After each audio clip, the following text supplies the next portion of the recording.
Shalom, shalom, shalom, bien-aimés. Que le Seigneur soit avec vous partout où que vous nous suivez, de partout sur la terre, partout, de part et d'autre. Bien-aimés, que ce soit à l'heure où nous sommes ici, il fait nuit quelque part, ou fait jour quelque part. Bien-aimés, que Dieu du ciel vous bénisse.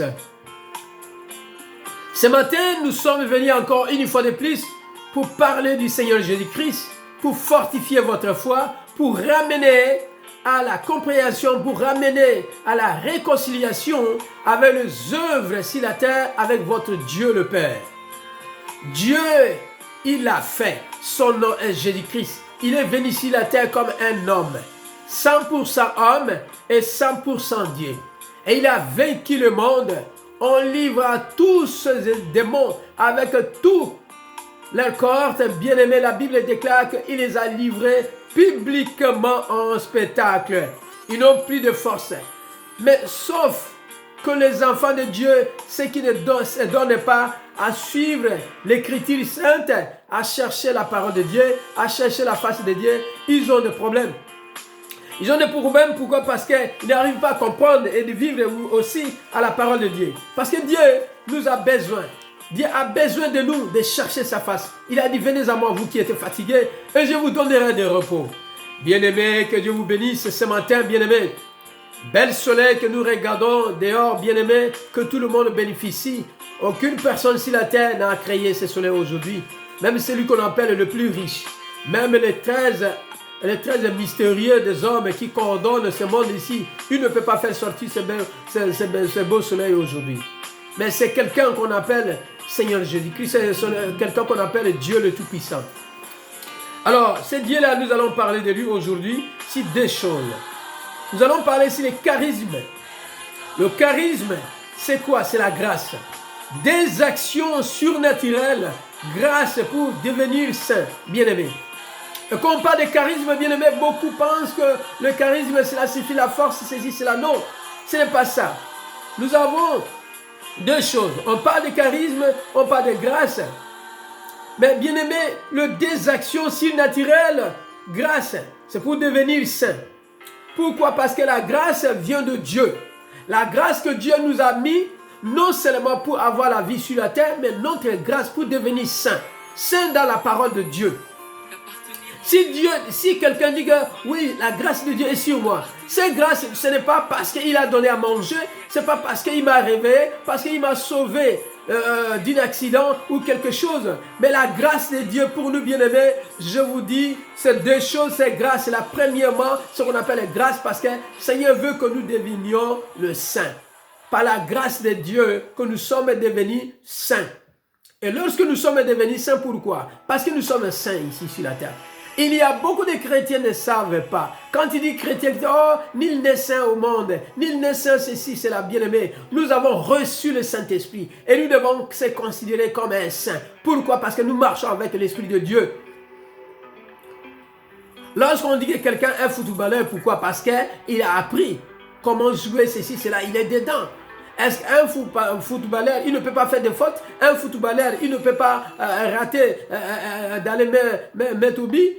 Est-ce qu'un footballeur ne peut pas faire des erreurs? Est-ce qu'un footballeur, tout ce qu'il a étudié selon son travail, est-ce qu'il ne peut pas se brancher? Il ne peut pas faire des erreurs ou des fautes? Mais il s'appelle toujours footballeur.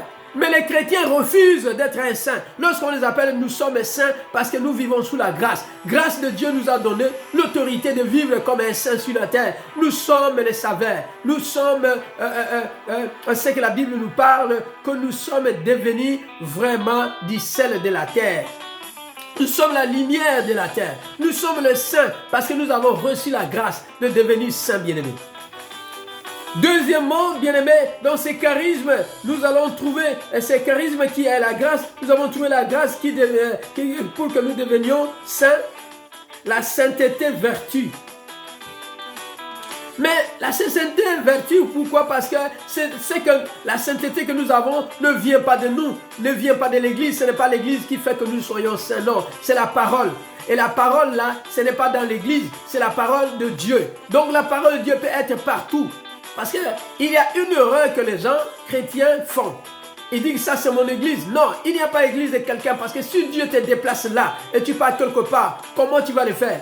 Donc l'église d'abord c'est ton corps, tu dois savoir, tu dois connaître comment balayer ton corps, orner ton corps avec la parole de Dieu, avec des jeûnes, avec méditation, avec lire la parole de Dieu, avec faire du bien, la charité, vivre par la foi et la persévérance, bien-aimés. Nous y arriverons. C'est ça que tu devais savoir. Charisme ordinaire. Le charisme ordinaire, bien aimé, parce que tu es dans la parole de Dieu. Et lorsque tu es dans la parole de Dieu, tu as des charismes. Il y a des charismes ordinaires et les charismes extraordinaires. Pourquoi? Le charisme, c'est quoi? De vivre avec la vertu, vivre avec la parole de Dieu. Donc, dire dans la parole de Dieu, tu n'as rien à ajouter quelque chose. Tu vis que seulement la parole de Dieu. La parole de Dieu ne refuse pas que tu travailles. La parole de Dieu ne refuse pas que tu sois dans la société et vis avec la société. Parce qu'il y a beaucoup de chrétiens qui ont fait beaucoup de mauvaises prêches dans le temps jadis, ce qui fait qu'aujourd'hui, beaucoup de nos frères et sœurs bien-aimés, on ne peut pas les trouver aussi, disons, au ministère, tous les ministères qui sont sur la terre, bien-aimés. Je peux dire de tous les ministères. Un chrétien peut être un footballeur pour influencer là-bas. Le nom de Christ qui est en lui va influencer là-bas. Un chrétien peut être un musicien, il va être là pour influencer. Un chrétien doit être vraiment au niveau de la politique pour influencer. Si les chrétiens connaissent vraiment de marcher avec le charisme, de vivre bien-aimé dans ce qu'on appelle le charisme vertu, il va aller partout. Pourquoi? Parce que ce charisme a lui en quoi? C'est avec la parole de Dieu.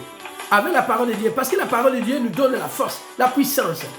On parle ici de charisme extraordinaire. Le charisme extraordinaire, pourquoi? C'est ceux qui ont allé jusqu'à commencer à dominer la puissance sur la terre. Et la puissance sur la terre, bien aimé, pourquoi? Parce que être charisme, il faut obéissance. Vivre le Seigneur, mon Dieu, mon roi, vivre dans le Seigneur, dans la grâce, il faut être l'obéissant. Obéissant à quoi? À la parole. Je vous donne secret aujourd'hui. Bien aimé, il faut que vous devez savoir qu'il y a trois choses. Les trois choses que nous devons vivre dans ça, bien aimé, c'est quoi? C'est la foi, l'amour. Les trois choses, là, on appelle ça dans 1 Corinthiens chapitre 13. 1 Corinthiens chapitre 13, verset 13. Nous allons lire ça ici. Mais la Bible nous dit ici, maintenant donc, ces trois choses demeurent la foi, l'espérance, la charité. Mais la plus grande de ces choses, c'est la charité.